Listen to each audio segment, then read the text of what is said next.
Two 2021 Ford F-250s. Same XLT trim, same 4x4, same 10 speed, same crew cab.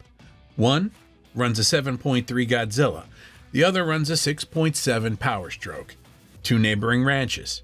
Same kind of work, same 6 years, same 200,000 miles. Not a lab, not a dealership. Two real trucks that did the same job side by side since the day they were new. Hauling feed, pulling stock trailers, sitting in the same dust and the same heat. Every finding on these two engines is real. The fuel math is a modeled 6-year average, and we'll tell you exactly why. By the end of this video, one of these trucks ended up costing more to own than the other. I'm not telling you which one yet, because the honest answer wasn't what either of us expected. I'm RJ, 20 years working on Fords. Let's find out what 200,000 miles of real ownership actually costs. Not the number on a spec sheet, and not the number a forum argument settles on before anyone's actually done the math.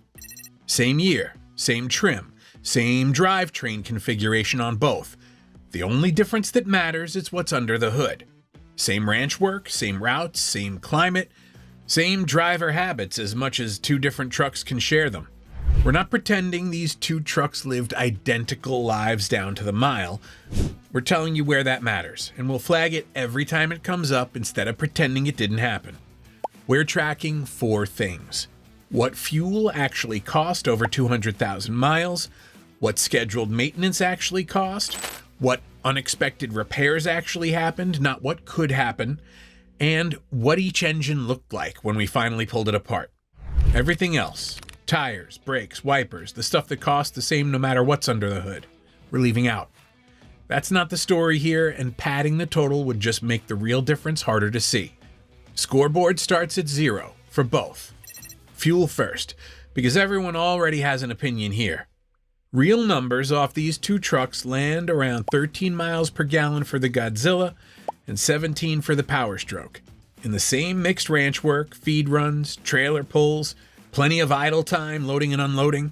That gap is real, and it's exactly what you'd expect from a big, naturally aspirated gas V8 against a turbo diesel that makes its torque lower in the RPM range and doesn't have to work as hard to move the same load. Here's where we have to be honest about something. Diesel and gas prices don't sit still for 6 years. Right now, diesel runs meaningfully more per gallon than regular gas, and that gap hasn't always been the same size. We didn't use today's price and pretend it applied the whole time these trucks were on the road.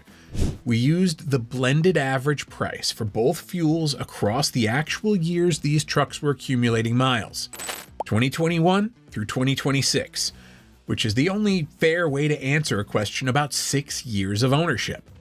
Over 200,000 miles, that works out to roughly $55,400 in gasoline for the Godzilla and roughly $50,600 in diesel for the Power Stroke. At this point, I'd probably buy the diesel. Almost $5,000 is real money. Scheduled maintenance is where that lead starts moving. The Godzilla's maintenance is almost boring. Oil and filter, spark plugs at their interval, an air filter every so often, a transmission service on schedule, a coolant flush. Simple gas V8 line items. Nothing exotic, nothing that requires a specialist. Over 200,000 miles, that adds up to somewhere around $5,200. Most of it is in oil changes. The Power Stroke asks for more, and it asks more often. A larger oil capacity changed on a shorter real-world interval than a gas truck, because a diesel working this hard loads its oil faster than a gas engine does. 2 fuel filters instead of none, changed together on their own schedule. Diesel exhaust fluid, which isn't optional and isn't free, consumed continuously and adding up over 200,000 miles of real use. The same transmission service as the Godzilla, plus an additional secondary cooling unit that the gas engine doesn't have at all. All told, scheduled maintenance on the Power Stroke runs closer to $7,800 over the same mileage, about $2,600 more than the Godzilla just to keep both trucks on their factory schedule. The diesel saved more money at the pump. It started giving some of it back in the shop. Now this is where 6 years of actual ownership shows up. Not what could theoretically go wrong. What these two specific trucks actually needed. On the Godzilla, here's what actually happened. A light tap under load that had been there a while. The kind of noise an owner gets used to hearing and stops mentioning. Pulled the valve covers to get eyes on the rocker arms and push rods, and sent an oil sample out for analysis. Between the oil analysis, the tapping noise, and what we found later during teardown, everything pointed back to the same place. The lifter and cam lobe interface, right where Ford's own service bulletin says to look. The short version of why. This engine's oil pump backs off pressure at idle to save fuel, and idle is exactly when those lifters need oil the most. Sit at a gate or run a PTO long enough before Ford's fix existed, and that's where the wear starts. Caught at this stage, before that wear turned into a dropped lifter or a scored cam lobe, the fix was the PCM calibration update plus an oil and filter change to clear out what the analysis had flagged. Total cost around $900. Cheap because someone paid attention to a noise instead of turning the radio up. The update is supposed to keep it from getting worse going forward. It doesn't undo what had already started before it existed. And when we finally tore it down, that's exactly what we found. On the Power Stroke, the story came in smaller pieces instead of one event. An exhaust gas temperature sensor failed and got swapped, a routine part on any modern diesel. The EGR cooler needed a cleaning, not a replacement, just 6 years of soot from short trips and idle time.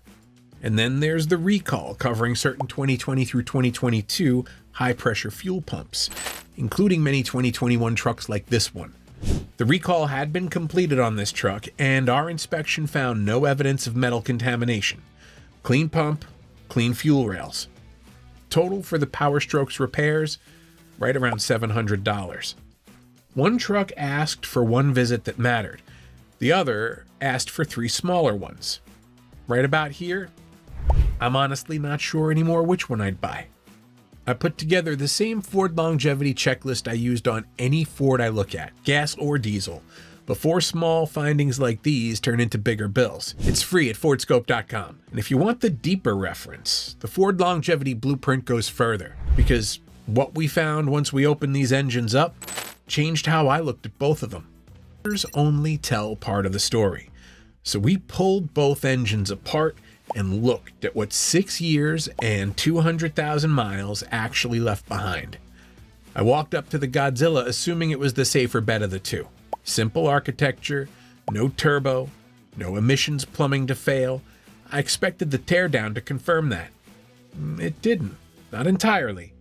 Cylinder walls and bore condition came back clean, no argument there. Port injection did its job keeping the intake valves clean. But the valve train wear was more developed than I expected to find on a truck where the calibration had already been completed. Ford's fix is supposed to stop new damage going forward. It doesn't erase the wear pattern that was already set in motion before the fix existed, and that surprised me more than I want to admit going in. I walked up to the Power Stroke bracing for the fuel system to be the scary chapter. It wasn't. Not even close. The high-pressure pump showed no debris and no metal in the filter. The recall had been completed on this truck, and what we found matched a clean bill of health rather than a problem waiting to surface. The turbo showed light carbon on the vane pivots, normal for a diesel doing stop-and-go work with plenty of idle time, nowhere near sticking. The EGR cooler had the soot loading you'd expect and nothing more. I came in expecting the diesel's complexity to be its downfall on this bench. Instead, it was the one that had the least to say for itself. I expected the simple engine to stay simple and the complicated one to show its complexity. It went almost exactly backwards. 6 years in, 200,000 miles on both odometers. Here's where we actually stand. Fuel, Godzilla, $55,400. Power Stroke, $50,600. Diesel ahead by almost $5,000. Maintenance, Godzilla, $5,200. Power Stroke, $7,800. Gas truck claws back most of that lead right there. Repairs, Godzilla, $900. Power Stroke, $700. Barely moves the needle either way. Now, here's the total. Godzilla right around $61,500. Power Stroke right around $59,100. The diesel wins by roughly $2,400 over 200,000 miles. Closer than either of us expected walking into this comparison, and not for the reason most people assume. If these were the only costs that mattered, we'd already have our answer. But they aren't. Up to this point, we've only talked about what actually happened to these specific two trucks. Before you decide which one you'd buy, there's one more conversation worth happening. It's the one most comparisons skip entirely. These affected 7.3 trucks carry the same valve train risk we found, tied to idle hours accumulated before Ford's calibration fix existed.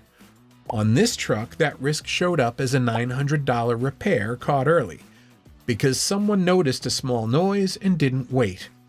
On a truck that idled more than this one, sitting at a job site or running a PTO for hours at a time, and got caught later, that same underlying risk can turn into a full engine replacement, somewhere in the $8,000 to $15,000 range, once metal has already made its way through the oil system.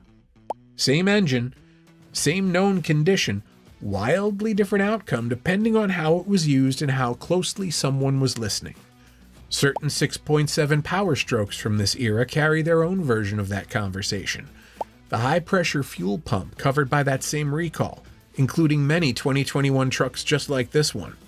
On this truck, the recall was completed and inspection found no evidence of a problem.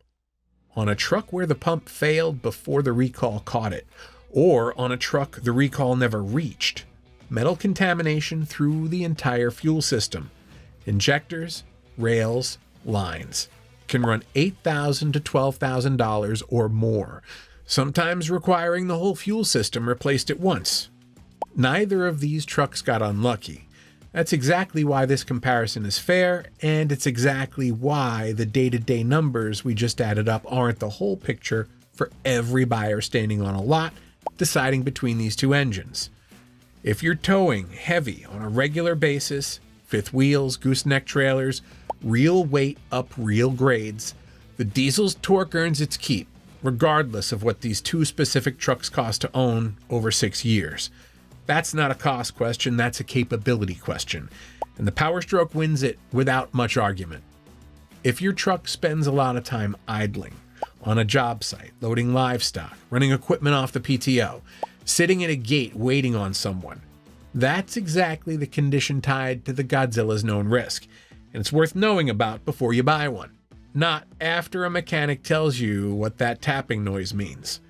And if what worries you most isn't the day-to-day bill, but a single repair you can't predict and can't budget for, both of these engines have one. They're just triggered by completely different habits behind the wheel. And knowing which habit describes you tells you more than either scoreboard number does. The biggest ownership cost was never the bill. It was buying the wrong truck for the way you actually use it. If this video helped you keep a little more money in your pocket and you'd like to support the channel, hit the join button below. I'll see you in the next one.